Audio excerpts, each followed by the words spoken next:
사도신경으로 우리의 신앙을 고백하겠습니다.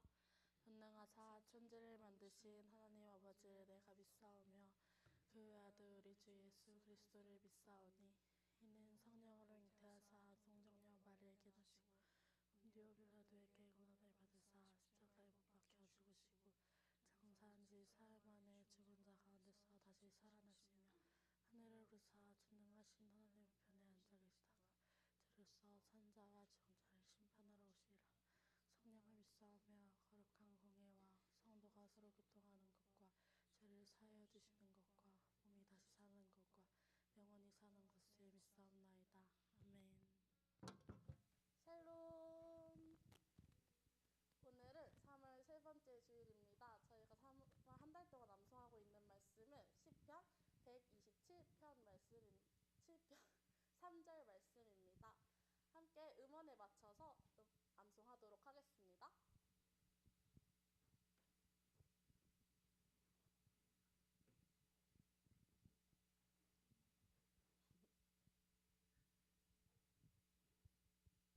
저희 음원에 맞춰서 함께 암송하도록 하겠습니다.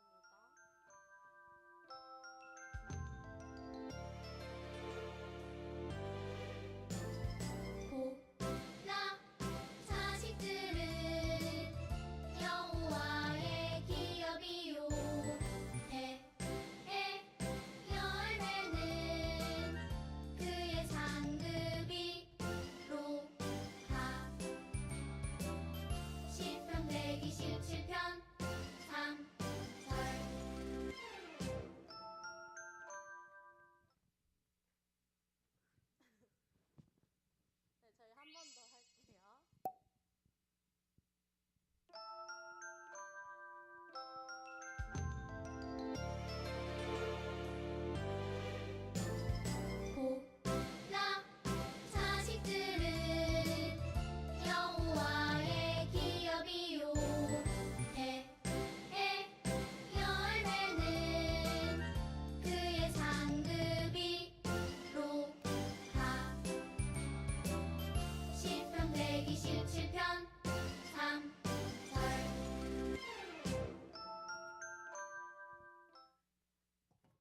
네, 함께 찬양으로 예배를 시작하도록 하겠습니다.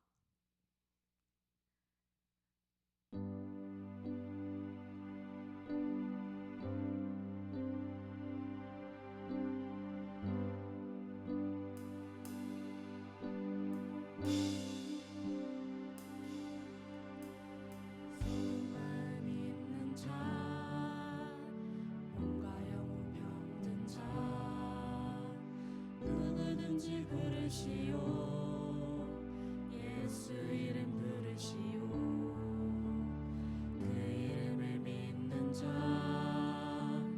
그 이름을 부르는 자 그가 어떤 사람이든 그는 구원 얻으리 슬픈 마음 있는 자 슬픈 마음 있는 자 몸과 영혼 병든 자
찬양과 함께 기쁘게 찬양하도록 하겠습니다.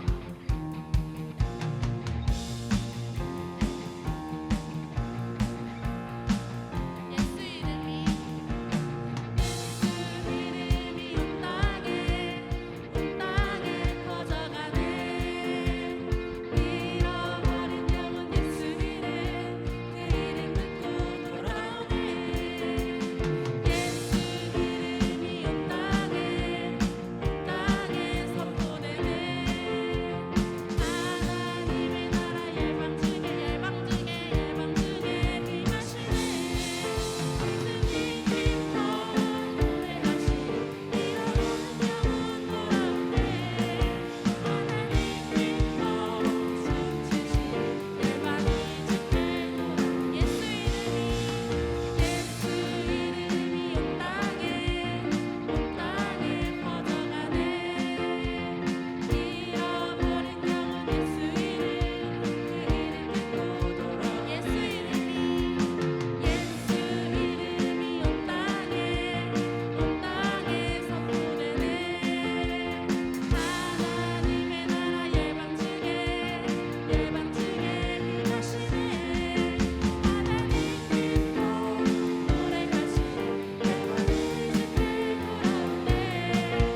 오늘도 이 자리에 나와 예배드릴 수 있게 해주셔서 감사합니다. 이렇게 새 학기를 시작하며 모두 적용하며 살아가고 있습니다. 한 학기를 시작하고 적용해가는 가운데 언제나 하나님과 함께하는 저희 모두 될 수 있게 해주시고, 몸적으로 아픈 사람들과 마음적으로 힘든 사람들 모두 치유해 주셔서 한 주간 살아가는 동안 하나님께 감사하고 하나님을 생각하며 살아가게 해주세요. 그리고 지금 여름 수련회 준비를 하고 있는데 여름 수련회도 잘 준비할 수 있게 해주시고, 이번 한 주간 살아가는 동안 오늘 들을 말씀을 생각하며 살아가는 삶 될 수 있게 해주세요. 예수님의 이름으로 기도드립니다.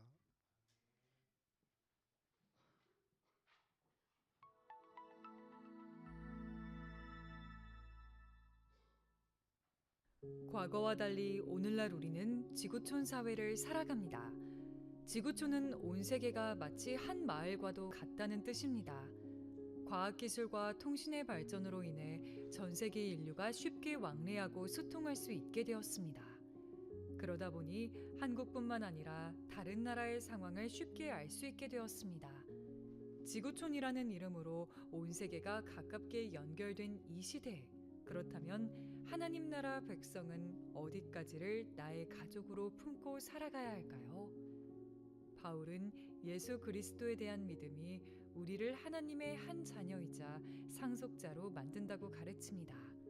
그래서 바울은 예수 안에서 유대인이나 헬라인이나 종이나 자유인이나 남자나 여자나 다 그리스도 예수 안에서 하나인 것을 강조합니다. 이는 세상의 모든 차별과 경계가 복음 안에서 허물어졌음을 명시합니다. 예수님도 잔치를 베풀거든 차라리 가난한 자들과 몸 불편한 자들과 저는 자들과 맹인들을 청하라고 말씀하셨습니다. 하나님 나라의 가족이란 나에게 유익을 줄 수 있는 사람들끼리의 모임이 아니라 소외된 이들을 먼저 품고 돌보는 사랑의 공동체여야 함을 보여줍니다. 이처럼 하나님 나라 백성은 우리 가족만의 행복에 머무는 것이 아니라 그리스도 예수 안에서 연결된 또 다른 가정들의 아픔과 회복에 관심을 가져야 합니다.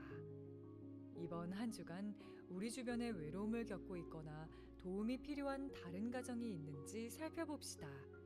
그들을 위해 함께 기도하거나 따뜻한 식사 한 끼를 대접하는 작은 실천이 하나님의 돌보심을 경험하게 할 수 있습니다. 우리가 예수 안에서 한 가족임을 기억하며 서로의 회복을 도울 때 이 땅에 하나님의 온전한 나라가 더욱 힘있게 세워질 것입니다. 갈라디아서 3장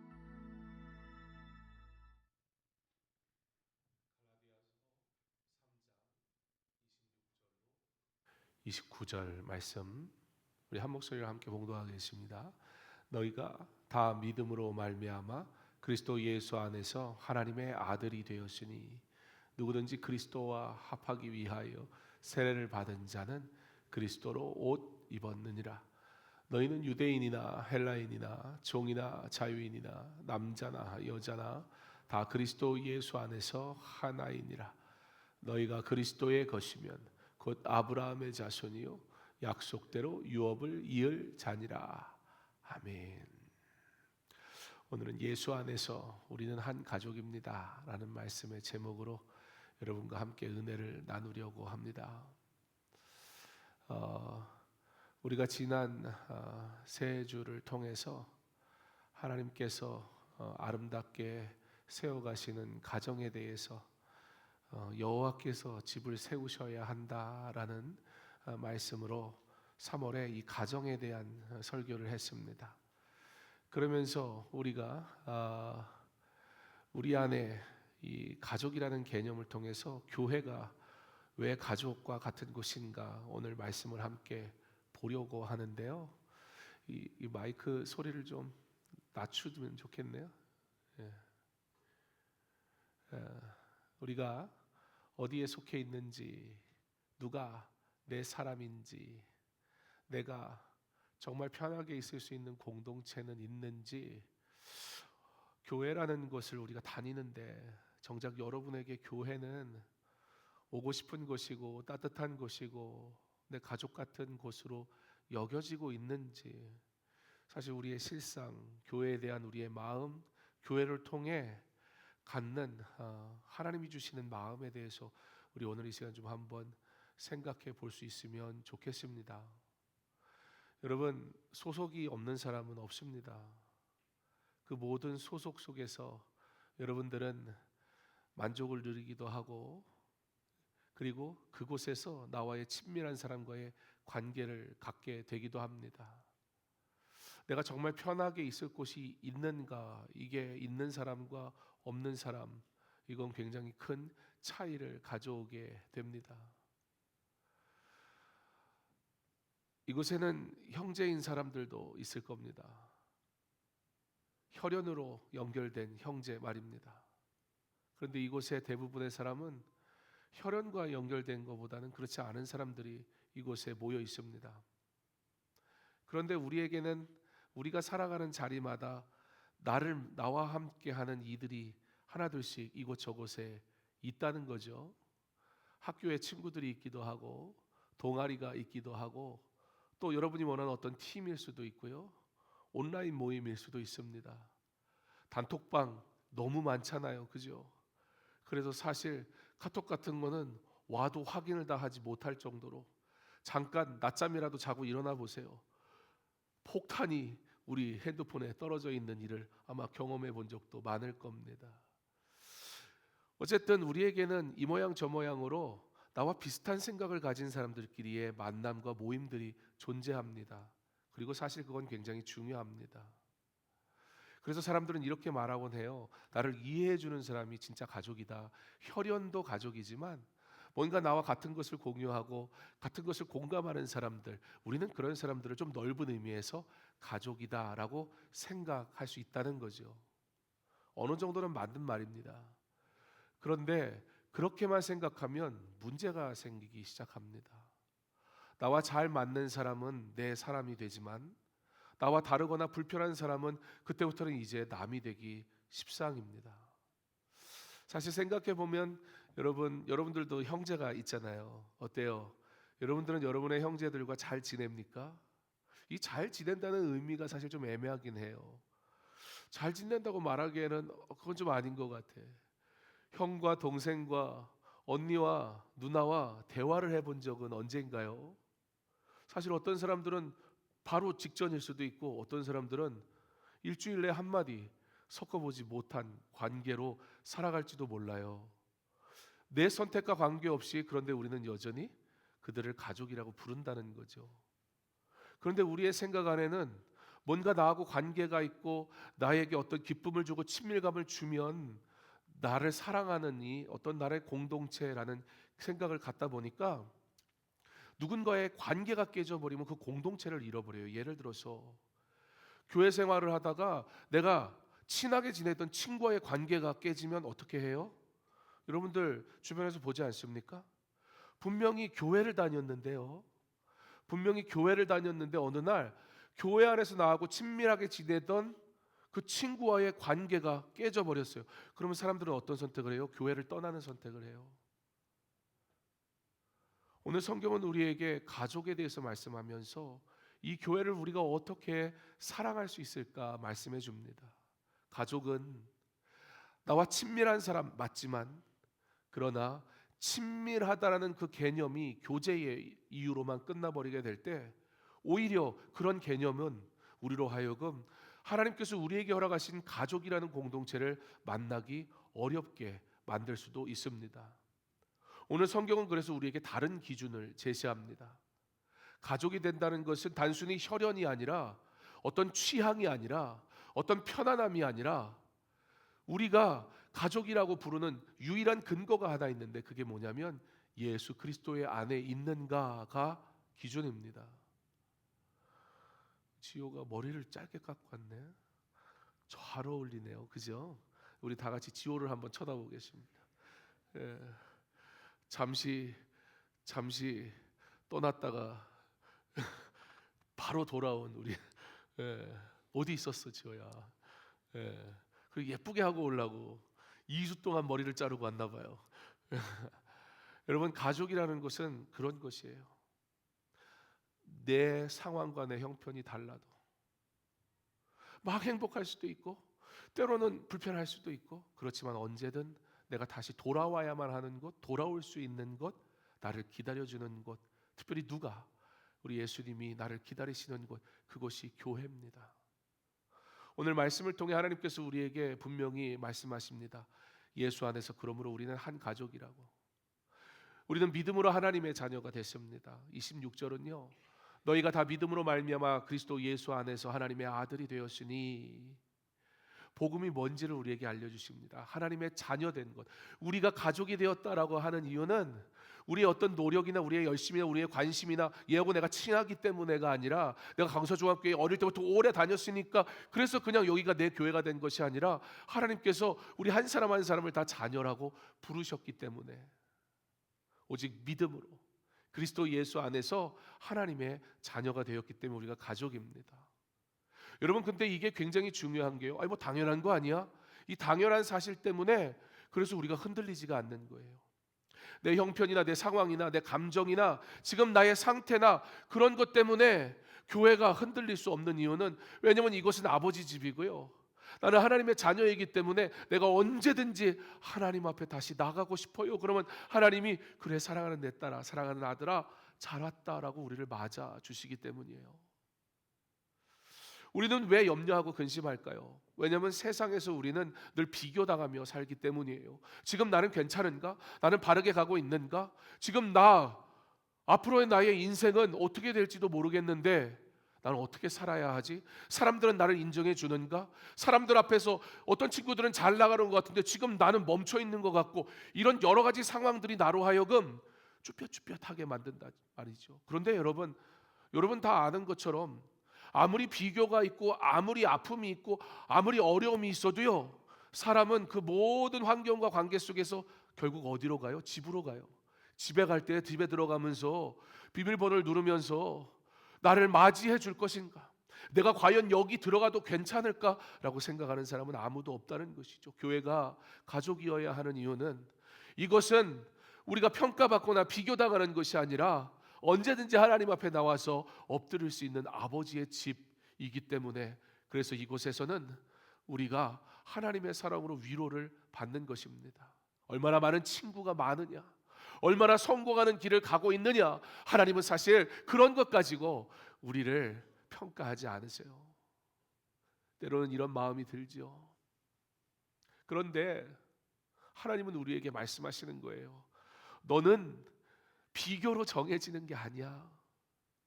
너는 내가 그냥 자녀 삼았어. 그래서 너는 얼마나 훌륭한 존재인지 증명할 필요가 없어.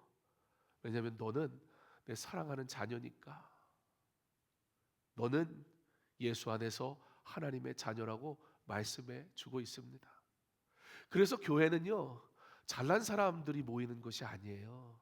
교회는요, 어떤 사람이 모이는가 하면 은혜가 필요한 사람이 모이는 거예요. 그래서 교회 안에서는요, 뭐 높고 낮은 거 별로 중요하지 않아요. 어떤 사람이 더 중심이 되느냐. 여러분, 만약에 교회도요, 뭔가 중심이 되는 사람들, 잘 나가는 애들, 그 애들 중심으로 막 모이기 시작하면요, 오히려 교회가 더 이상해져요. 그런데 이상하게도 놀랍게도 오히려 소외되고 함께하지 못하는 이들에게 다가가면 다가갈수록 교회는 더 따뜻해지는 곳입니다. 교회는 이 안에서 누가 더 높고 누가 더 중심이고 누가 덜 소중한가 전혀 관심 없어요. 은혜로 하나님의 자녀가 되었고, 내가 내 옆에 있는 사람도 그냥 은혜로 하나님의 사람이 되어져 버려서, 이 사실을 알게 될 때 비로소 옆에 있는 사람이 아름답게 보여지기 시작하는 것입니다. 그래서 27절에 이렇게 말씀하는 거예요. 누구든지 그리스도와 합하기 위하여 세례받은 자는 그리스도로 옷을 입었느니라. 오늘 옆에 있는 사람 무슨 옷 입고 왔는지 한번 볼까요? 어때요? 어때요? 자, 여기서부터 어떤 문제가 생겨요? 평가질을 하기 시작해요. 야, 교회 오는데 이게 뭐야? 뭐 이럴 수도 있고, 뭐 예쁘게 입었다고 입은 것 같은데 너한테 안 어울려, 그럴 수도 있고. 그런데 여러분, 사실 또 자기 취향에 따라 다른 거잖아요. 내가 볼 땐 지호의 단발이 엄청 예쁘게 잘 어울릴 수 있지만 어떤 사람이 볼 때는 단발 아닌 것 같아. 야, 왜 자르고 왔어? 그럴 수도 있다는 거예요. 우리는 굳이 할 필요 없는 걱정 투성이로 살아가는 인생인데요. 그래서 하나님이 어떻게 하셨냐면, 야, 안 되겠다, 안 되겠다. 다 일로 와봐, 다 일로 와봐. 그리고 유니폼을 맞춰주셨어요. 어떤 유니폼? 교복을 주셨다고요. 교복. 여러분 하나님 앞에 교복 받았어요? 아직 못 받았어요? 교회를 몇 년을 다녔는데 아직도 교복을 안 받았어. 자, 오늘 교복 다 받아가지고 가세요. 그 교복을 뭐라고 불러요? 그리스도의 옷이라고 부른다는 거예요. 하나님께서 우리를 자녀 삼으셔서 우리에게 그리스도의 옷을 아름답게 다 입혀주시고 나니까, 전에는 내가 입은 옷으로 사람들이 나를 평가했거든요.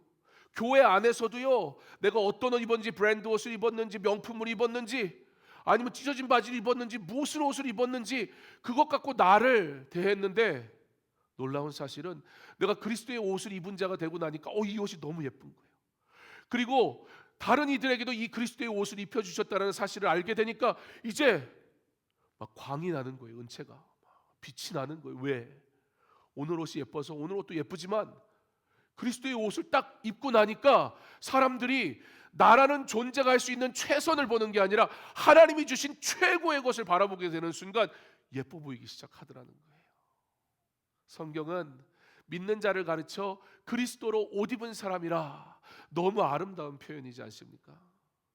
우리는 사람을 볼 때 겉모습과 분위기와 말투와 성격 이런 거 갖고 판단하지만, 더군다나 요즘 세상은 SNS나 이미지나 얼마나 분위기 있는 연출을 해낼 수 있느냐로 나를 평가해주는 이상한 세상이 돼버렸지만, 스타일링을 잘하는 사람이 인기가 있고, 뭔가 이 시대에 앞서가는 패션을 추구하는 사람이 멋있어 보이는, 그냥 걔가 아무것도 한 게 없어요.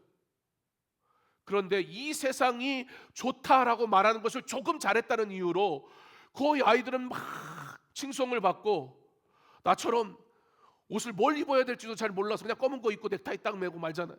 얼마나 편하고 좋아. 목사님은 무슨 옷을 사겠다 별로 걱정 안 해요. 그냥 우리 아내가 사주는 옷을 입어요. 여러분, 저처럼 옷 못 입는 사람도 있거든요. 근데 걱정할 필요가 없어요. 정말 우리의 존재가 가치 있고 우리의 존재가 증명되고 우리의 존재가 의미 있게 보여지는 순간이 언제냐면, 여러분들이 아름답게 꾸민 그 순간이 아니라 여러분이 하나님 앞에 내가 그리스도인 되었음을 고백하며 하나님을 나의 하나님으로 만나는 그 순간, 하나님은 세상을 향해 우리를 놀랍고 아름다운 존재로 보여지게 하신다는 거예요. 아니, 이미 우리가 그런 존재가 되었습니다. 하나님은 우리에게 말씀하세요. 너의 진짜 정체성은 내 자녀야 라고 말이에요. 그리스도께 속한 사람이라고. 그리고 내 옆에 있는 그 사람도 그리스도께 속한 사람이라고 말씀합니다. 이 말은 우리 자신을 보는 눈도, 다른 사람을 보는 눈도 이제는 바뀌어야 된다는 거예요. 우리는 더 이상 과거의 실패나 상처나 분위기나 성격이나 그 사람이 했던 어떤 행위나 그런 것으로 규정되는 존재가 아니라 예수님 안에서 새 옷을 입은 존재가 되어져 버렸어요. 자, 이제 옆에 사람이 그리스도의 옷을 입은 사람이라고 안 믿어줘도 그냥 한번 믿어봅시다. 근데 사실 진짜 입은 거거든요. 이제 옆 사람의 얼마나 예쁜 옷을 오늘 입고 왔는지 한번 바라보세요. 다시 보세요. 어때요? 막 광채가 나죠? 막 눈이 부셔서 쳐다볼 수가 없죠? 그래서 아예 보질 않잖아, 그죠? 예. 근데 조금만 더 들여다보세요. 조금만 더 봐요. 한 양옆에 있는 사람과 3초 쳐다보기. 시작. 1, 2, 3. 여러분 3초만 봐도요, 벌써 우리는 다 스캔했어요. 뭐가 마음에 안 드는 게 다 보여. 그런데 여러분, 우리가 그리스도의 옷을 입었다는 건, 야, 그리스도의 옷을 입은 애가 왜 그래? 너 그리스도의 옷을 입었다면서 뭐 달라진 거 있어? 라고 물었을 때 사실 쟤 왜 저러나, 너나 입어라. 사실 뭐 하는 거죠 이게? 연약함이 여전히 있다 없다? 있다라는 거예요. 그리스도의 옷을 입었는데, 목사님이 그리스도의 옷을 입었는데 여전히 배도 좀 나오고, 나도 옛날엔 배가 안 나왔거든요. 어떻게 할 수가 없어. 자꾸 얘가 바깥 세상이 좋은지 밖으로 자꾸 나 돌출하려고 그래가지고. 우리의 연약함과 부족함이 그리스도의 옷을 입었다 그러고 예수 믿는 사람이라고 그러는데 여전히 뭐 말투가 달라지기를 했어, 성격이 달라지기를 했어, 심심하면 삐지는, 와 저것 때문에 내가 친구 못한다니까, 뭐 이런 연약한 모습들이 여전히 존재한다는 거죠. 여러분들에게 그리스도의 옷을 입었다는 게 갑자기 여러분이 성인군자가 되고 막 성화돼가지고 막 성령 충만해가지고 거룩한 하나님의 사람으로 말투도 바뀌고 그렇지 않아요. 그런데 뭐가 바뀌냐면 이게 바뀌는 거예요. 전에는 패션 테러리스트처럼 있는 제가 마음에 안 들었어. 그때는 그게 불편했다고요. 그런데 그리스도의 옷을 입은 존재가 내가 되고 그리스도의 옷을 입은 존재로 그가 보이기 시작하니까 더 이상 불편했던 그 모습이 벽이 되지 않기 시작하더라는 거예요. 우리의 연약함이 사라진다는 뜻이 아니에요. 갑자기 우리가 대단한 거룩한 사람이 된다는 얘기도 아니에요. 그럼에도 불구하고 그리스도의 옷을 입은 사람이 보이기 시작하니까 전에는 불편했던 걔의 모습이 이제는 불편하지가 않은 거예요. 그 연약함이 여전히 존재하는데 그것 때문에 미움이 생기지 않는다는 거예요. 아직 어색하기도 하고 관계가 서툴기도 하겠지만 서로의 부족함을 바라봤던 우리가 그리스도의 옷으로 입혀진 하나님의 사람이 보이기 시작하니까 그 연약함이 여전히 있는데 이제는 그게 보이는 게 아니라 뭐가 보여요? 우리 예수님이 입혀주신 아름다운 그 옷이 자꾸 걔한테 보이는 거예요. 그러니까 아름다운 거예요, 그 사람이. 예수 안에서 더 이상 우리는 내 사람과 남으로 구별되지 않습니다. 너희는 유대인이나 헬라인이나 종이나 자유인이나 남자나 여자나 다 그리스도 안에서 하나다. 우리가 나눴던 수많은 벽들, 오늘 말씀은 우리에게 유대인, 헬라인, 종, 자유인, 남자, 여자 세상에 존재하는 벽이 있다는 사실을 알려줘요. 여기에 여러분들만이 가지고 있는 벽이 있을 거예요. 성격 때문에 싫은 벽일 수 있어요. 말투 때문에 싫은 벽일 수도 있어요. 그래서 여러분이 도저히 다가갈 수 없었던 우리 안에 공동체에 어떠한 사람들이 있을지도 몰라요. 그런데 바울은 우리에게 말하는 거예요. 그런 벽이 다 허물어버졌다고. 왜? 복음이 내 안에 있으니까, 복음이 이 모든 벽을 다 무너뜨려 버리니까 내가 이제는 그리스도의 아름다운 옷을 입은 그 모습만 보이더라는 거예요. 우리에게도 여전히 존재하는 벽이 있습니다. 그러나 그 벽이 더 이상 우리를 멈추지 않습니다. 예배를 같이 드리나 믿음의 공동체로 함께하지 못했던 이들이 있습니다. 여러분 여기에 얼마 되지 않지만 사실 말 한마디 안 섞고 본 관계도 있을지도 모르겠어요. 나와 친밀한 사람이 가족이라고 생각하는 우리의 허물어지지 않은 벽은 필그림이라는 공동체의 이름으로 모였지만 단 한순간도 대화해보지 않은 사람이 있을지도 몰라요. 우리 강효선 집사님과 대화해 본 사람, 안 해본 사람 한번 해볼까요? 그럼 안 해본 사람, 그건 좀 그렇잖아요, 그지요? 오늘 꼭 해서 해본 사람이 됩시다. 우리 강효선 집사님이 마음에 안 들어서 안 한 건 아니잖아요, 그죠? 그냥 말해도 되나? 몇 살인지도 잘 모르겠고 동안이라, 그죠? 한 10대로 보이긴 하지만 그렇다고 해서 아닐 수도 있으니까 우리 안에는 이렇게 어떤 꼭 부정적인 의미에서가 아니라 나와 친밀함을 아닌 것을 다 벽으로 만들어 놓은 이런 상황은 우리로 하여금 오히려 하나님의 사랑을 풍성하게 누리는 것을 저하시키는 때가 너무나 많아요. 그리고 스스로 나는 함께 예배드릴 사람이 없어, 교회에 오지만 나는 기쁘지 않아 라고 생각하기도 한다는 거예요. 끼지 못하는 느낌, 이미 친한 사람들끼리 있는 그 사이에 들어가기 어려운 관계, 같이 있긴 하지만 사실 소통되지 않는 우리의 모습. 그런데 오늘 말씀은 우리에게 말합니다. 교회는 그런 것 때문에 안 된다고. 교회는 편한 사람들끼리만 모이는 곳이 아니라고. 남이었던 우리가 가족이 되게 하신 하나님의 사랑의 공동체라고 말입니다. 우리 하나님의 은혜 가운데 서로 사랑하는 자 되었으면 좋겠습니다. 미국의 어떤 교수님이 기독교에 대해서 굉장히 똑똑한 사람이니까 막 기독교에 대해서 막 비판을 되게 하던 교수님이 한 분이 있었습니다. 그래서 이 교수님을 이 목사님 부부가 식탁에 초대를 했어요. 같이 식사합시다. 그리고서는 꾸준히 계속 만난 거예요. 사실 이 두 그룹은 벽이 너무 싫어요. 한 사람은 목사님이고 한 분은 기독교를 비판하는 사람이고 밥이 넘어가겠습니까? 그런데 그곳에서 함께 있으면서 계속해서 삶을 나누는 거예요. 그러다 어느 날 이 교수님이 이런 고백을 합니다. 자기가 변하게 됐다고. 자기가 설득됐기 때문이 아니에요. 자기보다 더 뛰어난 지식을 목사님이 가지고 있었기 때문도 아니에요. 그런데 목사님이 한 가지 한 게 있었어요. 그게 뭐냐면 목사님은 단 한 번도 자신을 판단한 적이 없다는 거예요. 평가한 적이 없다는 거예요. 그냥 있는 모습 그대로 받아준 거예요. 그 이야기를 들어준 거예요. 그리고 내 안에 있는 예수 그리스도를 계속 나눴을 뿐이에요. 주님이 그 교수님을 탁 만지니까 아, 내가 그리스도의 옷을 입은 하나님의 사람이구나 깨닫기 시작하니까 그때서 목사님의 이야기가 들리기 시작하는 거예요. 우리는 논리적이고 싶어 해요.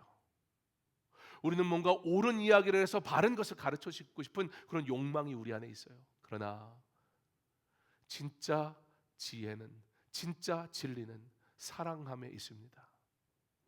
사람은 논리만으로 움직일 때가 많은데, 그러나 논리가 우리를 움직이는 것이 아니라 내가 이곳에 왔을 때 내가 사랑받고 있구나, 환대받고 있구나.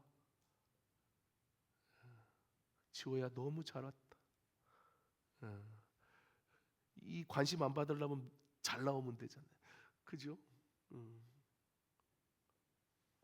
근데 지호를 괴롭히는 게 아니라 너무 반가워서 그래. 당연히 있어야 될 아이가 없으니까 마음이 막 불편하더라고. 그렇잖아요. 부모가 자식이 집에 안 오면 오든 말든 그러지는 않잖아요. 어디 갔지? 왜 안 오지? 막 수소문하고 내가 막 물어봤다니까 여기저기 지호한테 연락을 할까 말까 막 고민하고 또 괜히 내가 연락했다가 안 오면 어떡하지 막 그럼 기도하고 한두 번 빠졌다고 엄청 막 이것은 가족이라서 그래요. 예배가 좋았다라는 기억보다 여기에 있을 때 나는 하나님의 자녀구나, 여러분이 그 사실을 꼭 느꼈으면 좋겠습니다. 이곳에서 여러분이 모두에게 기억에 남는 하나님의 사람이 됐으면 좋겠습니다. 필그림 공동체가 그런 공동체가 되기를 바랍니다. 누구든지 이곳에 와서 사랑받는, 언제든지 여러분이 어떤 상황이든지 어떤 상태든지 어떤 부족함이 있었든지 상관없이 여러분이 가장 먼저 생각할 수 있는 따뜻한 공동체, 위로받을 수 있는 곳, 강서중앙교회 필그림 공동체가 되었으면 좋겠습니다. 이것이 가능한 이유는 예수님이 저와 여러분을 받아주셨기 때문입니다. 원래 우리 멀리 떨어져 있었는데 예수님이 십자가 사랑으로 우리를 구원하셨기 때문입니다. 그래서 우리는 하나님의 자녀가 된 것입니다. 이것이 복음입니다. 내가 하나님께 받아들여진 존재라는 사실을 내가 알 때 나는 이곳에서 하나님이 주시는 은혜를 누리게 될 것입니다. 더 이상 우리는 불편한 존재가 아닙니다. 내 옆에 있는 지체도 그리스도의 옷을 입은 하나님의 사람입니다. 사랑하는 필그림 공동체 여러분, 오늘 말씀은 우리에게 분명히 말씀합니다. 우리는 믿음으로 하나님의 자녀가 되었고 그리스도로 옷 입었고 예수 안에서 하나가 되었고 함께 약속을 이을 가족이 되었다고 말합니다. 그러므로 이 필그림 공동체 단지 주일이니까 예배드리고, 여러분 예배 딱 끝나고 나서 좀 너무 서먹한 것 같아요. 우리 어떻게 해야 되지? 이러다가 슬슬 가. 그러지 말고 예배 후에 여러분 따뜻한 환대와 친밀한 교제가 있었으면 좋겠습니다. 왜냐하면 우리는 그리스도 안에서 한 가족이니까요. 하나님 오늘 말씀하십니다. 너는 혼자가 아니다. 혼자여선 안 된다. 너는 예수 안에서 하나님의 자녀다. 그리고 이곳에서 사랑을 받는 존재다. 오늘 우리 모두가 이 말씀 앞에 서기를 원합니다. 예수님께서 죄로 인해 멀어졌던 우리를 가족 삼아 주셨으니 우리도 서로 가족으로 받아들이는 그런 공동체가 되기를 원합니다. 이 안에 있는 지체의 어떠한 모습 때문에 여러분 아직 마음이 불편한가요? 필그림 공동체 얼마 되지도 않는 이곳 안에서도 우리는 서로 사랑하기보다 그의 어떠한 모습과 그의 어떠한 행위 때문에 내 마음에 벽이 생겨 가족으로 그리스도가 나를 용서하시고 그 벽을 허무시고 사랑하셨음에도 불구하고 나는 또 다른 벽을 만들어 가고 있지는 않은지요. 바라기는 회복되기 원합니다. 이곳에서 하나님의 사랑하는 가족을 만나기를 원합니다. 그들과 함께 친밀하기 원합니다. 그리고 하나님이 내가 너를 사랑한다 말씀하신 것처럼 나도 내 옆에 있는 지체를 사랑할 수밖에 없는, 왜? 그의 연약함 여전히 보이지만 그 연약함 위에 그리스도의 아름다운 옷을 입혀주신 그 아름다움 때문에 내가 그 아름다움을 보게 되었기 때문에 그의 연약함 속에, 그의 불편함 속에 그를 사랑할 수밖에 없는, 그렇게 나를 사랑하신 그리스도의 사랑이 오늘 이 공동체를 서로 사랑하게 하시는 필그림 공동체가 그러한 사랑의 공동체, 믿음의 가족 되게 하시기를 주님의 이름으로 축원합니다. 기도하겠습니다. 하나님, 우리만의 벽이 있습니다. 그러나 우리 주님이 그 모든 벽을 허무셨습니다. 그리고 그리스도의 옷을 입히셨습니다. 그런데 내가 주께서 입히신 그리스도의 옷을 보지 못한 채 여전히 그 벽, 연약함을 보고 있었습니다. 하나님은 더 이상 내 연약함을 말씀하지 않으시고 그럼에도 불구하고 여전히 나를 사랑하시며 그리스도의 아름다운 옷을 입히시고 기뻐하시건만, 사랑하시건만 주님이 사랑하는 그 지체를, 나는 주님이 입혀주신 그리스도의 옷을 보지 못한 채 그의 연약함을 계속 보며 내 마음에 미움이 있었습니다. 주님, 나를 사랑하신 것처럼 나도 그를 사랑하게 하옵소서. 주님이 나를 그저 받으신 것처럼 나도 그를 받게 하여 주옵소서. 그러면 필그림 공동체 안에서 서로 사랑함이 있어 하나님께 영광 돌리게 하시고, 사랑하는 이 믿음의 공동체가 하나 되어 하나님이 원하시는 아름다운 부흥을 이뤄가는 주님의 가족 되게 하여 주시옵소서. 믿음의 가정이 이곳에 함께 모였습니다. 서로 위하여 기도합니다. 주여, 이 공동체를 사랑하사 하나님이 기뻐하시는 아름다운 일을 행하게 하시고 주님의 기뻐하시는 일에 참여한 믿음의 사람들이 서로 사랑함으로 이곳에서 주께서 주시는 위로와 힘을 얻게 하여 주시옵소서. 예수님 이름으로 기도합니다. 아멘. 내 삶을 깨뜨립니다. 함께 찬양하며 준비한 예물 드리겠습니다.